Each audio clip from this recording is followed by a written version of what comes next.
What if that nagging feeling in the back of your neck was real? What if those hands reaching out from the dark that you believed were there were there? What if the monster in the basement really existed? And what if there was really something under the bed? Would you have the courage to face your fears? Hello, brave souls. Tonight's story is called I Had a Nightmare About the Apocalypse, and Now I'm Afraid It Was a Premonition. Written by 10 Minute Horror from r/nosleep.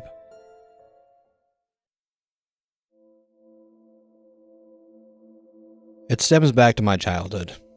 I used to have a terrible fear of the dark and never wanted to go to sleep. From there, I developed insomnia. With time, the fear disappeared, but the insomnia stayed.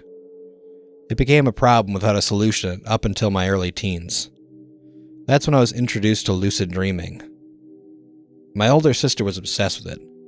She also claimed to be able to dream share, which meant that at night, her and her best friend could fall asleep in their own beds in their own rooms, separate themselves from their bodies, and meet up in a completely open dream space where creativity was endless. I always thought they were full of it, but the lucid dreaming part fascinated me, so I started teaching myself how to do it. The problem was, it rests in the ability to have constant sleep hygiene and stable REM, neither of which I had. Since my sleep patterns were chaotic, I would lay in bed for hours with my eyes closed, focused on my breathing. I'd visualize myself sitting up in bed, then standing, then sliding on my pants and a hoodie, walking to the door, exiting into the hall. I focused on every detail, recreating my room and hallway, then the staircase down, then the first floor, then the entire house. Then I started adding in my family, peppering them through my home. Small interactions with my mom and dad and my sister Gemma were sprinkled throughout. Then I realized I wasn't visualizing anymore. I was finally asleep, and I was lucid dreaming. While under, I started going around my house, adding more details around me and the world.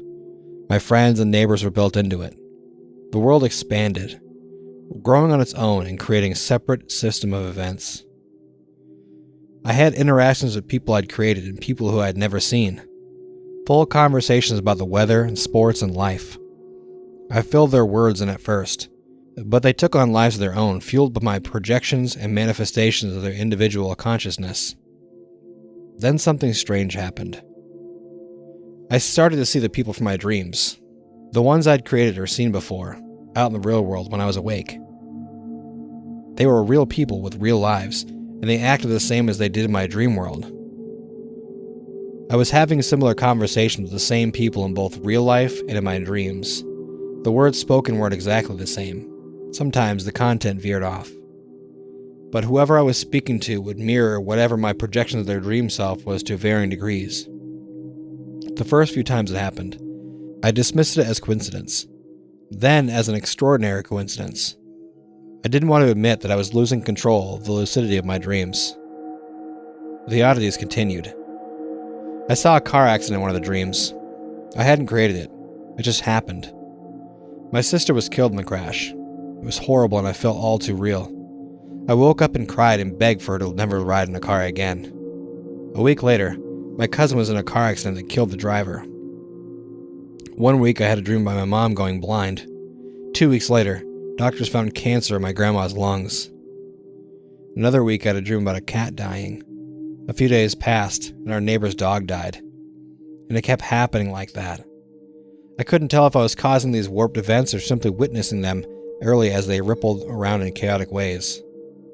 Because they weren't the same. I couldn't predict who or where they would happen next. I'd only get a vague direction, a hazy hint. The line between my consciousness and subconscious was blurring. I made the decision to stop lucid dreaming. I decided to go in one last time and create as much joy as possible. To project all the good I hoped to see in the world, finally coming to fruition. But when the dream started and I sat in bed, I felt a strange tingling across my body. Any electrical frequency needled against my skin like a static shock blanket. All my hair stood up on the ends of ice-cold goosebumps. I felt the frequency humming in the air around me. I called out to my mom and dad, but no one answered. I left my room and walked downstairs. I could see outside through the street in the front windows. My family was on our lawn, looking up in uncertainty and fear at the sky. Mom was clutching Dad. Gemma looked terrified. I went outside to join them and saw all the neighbors were out in front of their homes, looking up as well. I rushed to my mom, but she didn't see me. Neither did my dad or Gemma. I tried to grab my mom's arm, but I had no hands or arms. I looked down and realized I didn't even have a body. I was just an entity, a transparent spirit floating through the dream world. I tried to wake myself up, but I was stuck there, and the scariest thing was, I wasn't even sure if I was dreaming anymore. Despite the obvious bizarreness, I'd lost the ability to differentiate. Everything felt real. I'd never lost control of a dream before, but in this one, I was a witness. Strapped into the front row like Alex DeLarge. I followed my family's gaze up into the sky. What looked like an upside-down volcanic eruption with electrical charges sparkling through the thickening smoke was taking over the sky directly above us. A different kind of thunder began erupting from the clouds. It was deep and carried the sounds of a living organism as it grew closer and more violent. Yellowish raindrops began hitting the pavement around us. Everywhere they landed, you could hear sizzling. A drop landed on my dad and burned the top of his head.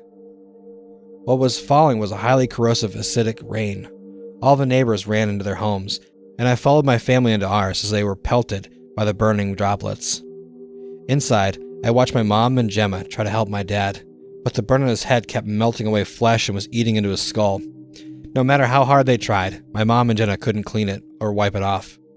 The burn kept eating into and through his brain. My dad shook and spasmed and went absolutely still. He was gone. Outside, the rain began to pour down. Smoke rose up from the lawns and streets as the acid burned through everything. Cars parked in the street were melting away. I knew it wouldn't be long until the roof over our heads would cave in. Then, heavy thuds began to hit the ground outside. It was impossible to see anything out the window, so I floated through the wall and out into the storm. I reached the street and began to see dark silhouettes twitching and stretching out through the smoke. I got closer, and the silhouettes and shadows took full shape. They were horrible creatures, the size of cars. They had tentacles sprouting from their mouths, which gave them the impression of a much larger dimension. Ugly, shrill sounds were emitting from the monstrosities. The acid rain didn't affect the creatures. They were slick with it. It rolled off them like normal water. The creatures were falling from the sky. When they landed, their bones broke as they hit the ground, spiking out of their skin. I watched as the skin quickly healed around the sharp edges of the bones using some advanced regenerative ability. If the fall had hurt any of their internal organs, it didn't show. Because seconds after the skin healed, the creatures were up and in a full sprint in different directions towards different houses.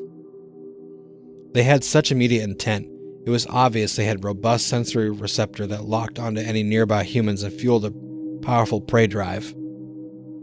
I saw one of them run towards my house and I quickly followed it. The beast exploded through the front doors, trashing the empty living room. The creature tore into the floor and pulled it apart. It found my parents and Gemma hiding in the basement. I couldn't stop it. I couldn't do anything but watch. The hideous creature spread its tentacles, revealing rows of jagged, scalpel-sharp teeth, and devoured my family. Then, the monster ran off to consume more people. I didn't know what to do. For an hour, I floated through the growing wasteland. I watched houses, buildings, and forests burn to nothing but the acid rain as the creatures ripped through the basements, seeking out any survivors. There was no stopping them. In the distance, I heard a low rumble, like an impossibly large explosion. Then another, and another. A fourth one brought my attention to the right, where I saw a row of military planes miles away flying in the opposite direction of an intensely growing mushroom cloud. Massive, fiery shockwaves were obliterating everything they touched, including the creatures. I realized the government was nuking the entire area. From every direction, I was surrounded by the explosions rushing in. As they reached me, I thought I was going to die. I thought that was it. Despite the insanity of what was happening, I thought it was all real. Then the explosive inferno hit me and I woke up in bed. I knew I was awake and actually in my real bed because I'd pissed myself and sweat through the sheets. I'd never been so happy to wake up. I told myself I'd never sleep again, and if I did, I'd never dream again. But the thing is, since I woke up, I've been getting these strange feelings, like electrical currents riding up and down my skin like a static shock blanket, causing all the hair to stand up on the ends of ice-cold goosebumps. Well, that was definitely an interesting story, and I hope you guys enjoyed it. I will catch you guys next time, and remember to always face your fears.